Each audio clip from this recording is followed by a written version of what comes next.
പുരുഷന്മാരായ ഞങ്ങൾക്ക് ഉമ്മയുടെ കാലിന്റെ ചുവട്ടിലാണ് സ്വർഗമുള്ളത്. ഉമ്മയുടെ കാലിന്റെ ചുവട്ടിലാണ് സ്വർഗമുള്ളത്. ആ ഉമ്മയെ വേദനിപ്പിച്ചുകൊണ്ട് എന്ത് ഞങ്ങൾ ചെയ്തോ സ്ത്രീകളെ ഞങ്ങൾക്ക് രക്ഷപ്പെടാൻ സാധ്യമല്ല, ഞങ്ങൾക്ക് രക്ഷപ്പെടാൻ കഴിയുകയുമില്ല. ഇത് നബി സല്ലല്ലാഹു അലൈഹി വസല്ലം തങ്ങൾ ഞങ്ങളെ പഠിപ്പിക്കുന്നുവെങ്കിൽ ആയിഷ ബീവി റളിയല്ലാഹു അൻഹാ നമുക്ക് പഠിപ്പിച്ചു തരുന്നു.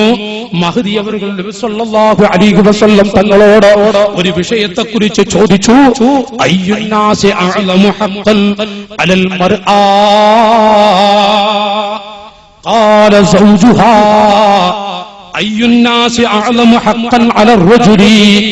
ഒരു പുരുഷന് ഒന്നാം സ്ഥാനം ആരോടാണ് നബിയേ? ഒരു പുരുഷന് ഒന്നാം സ്ഥാനം ആരോടാണ്? റസൂലുള്ളാഹിന്റെ മറുപടി ഉമ്മുഹു, അവന്റെ ഉമ്മയോടാണ്, അവന്റെ വാപ്പയോടാണ്. അവന്റെ ഉമ്മയും വാപ്പയുമാണ് ഒന്നാം സ്ഥാനത്ത്. പണ്ഡിത മഹത്തുക്കൾ അത് വിശദീകരിക്കുന്നു. ആ സമയത്ത് സ്ത്രീകൾക്ക് ഒന്നാം സ്ഥാനമോ? അയ്യുന്നാസി അഅലമു ഹഖ്ഖൻ അലൽ മർആ ഖാല സൗജുഹാ.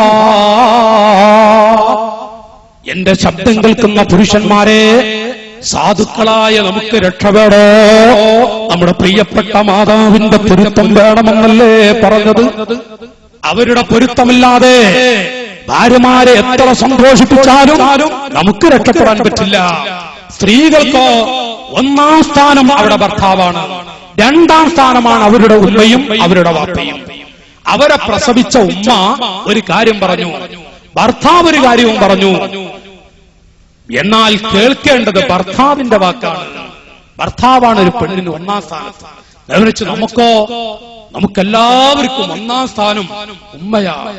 ഏതെങ്കിലും ആളുകൾ ഈ കൂട്ടത്തിൽ പെറ്റ ഉമ്മയെ ചീത്ത പറഞ്ഞിട്ടുണ്ട് എങ്കിൽ, ഉമ്മയെ വെറുപ്പിച്ചിട്ടുണ്ട് എങ്കിൽ, കല്യാണം കഴിഞ്ഞിട്ട് ഉമ്മയോട് വെറുപ്പ് കാണിക്കുന്ന വല്ലതും പറഞ്ഞിട്ടുണ്ടെങ്കിൽ, എന്റെ അനുജാ, ജീവിച്ചിരിപ്പുള്ള ഉമ്മയുണ്ടോ? കാല് പിടിച്ചോ, ഉമ്മ എന്ന് വിളിച്ച് പൊരുത്തപ്പെടിച്ചോ. പള്ളിക്കാട്ടിൽ സുഖമായി കിടക്കാൻ, അല്ലെങ്കിൽ വിഷമമാണ്, പ്രയാസമാണ്, എന്തൊക്കെ ചെയ്തു പോയാലും പള്ളിക്കാട്ടിൽ കിടക്കുന്ന ചെറിയ വീട് അതാളിക്കത്തുന്ന തീകുണ്ടാരമായി മാറും. പുഴുക്കളരിക്കുന്ന പാമ്പുകളും തോളുകളും വന്ന് സ്വീകരിക്കാൻ നിൽക്കുമ്പോ ഉമ്മയുടെ വെറുപ്പോടെ മരിച്ച മകനാണോ? അവിടെ രക്ഷയില്ല. അത് സൂക്ഷിക്കലാണ് നല്ലത്. പുരുഷന്മാർക്ക് എല്ലാവർക്കും ഒന്നാം സ്ഥാനം ഉമ്മയാണ്. ഉമ്മയും വാപ്പയും. ആ മുഖം ചൊളിഞ്ഞിരിക്കുന്ന ഉപ്പയുണ്ടല്ലോ, പണ്ടത്തെ ഉപ്പ, നമ്മ പോറ്റു വളർത്തിയ ഉപ്പ. ആ വാപ്പാക്കുന്ന പ്രായമായി, മുഖമൊക്കെ ചുളിഞ്ഞു, മുടിയൊക്കെ നരച്ചു. പണ്ട് കാലത്ത് അതാ ഒരു തൊപ്പിക്കൊടയും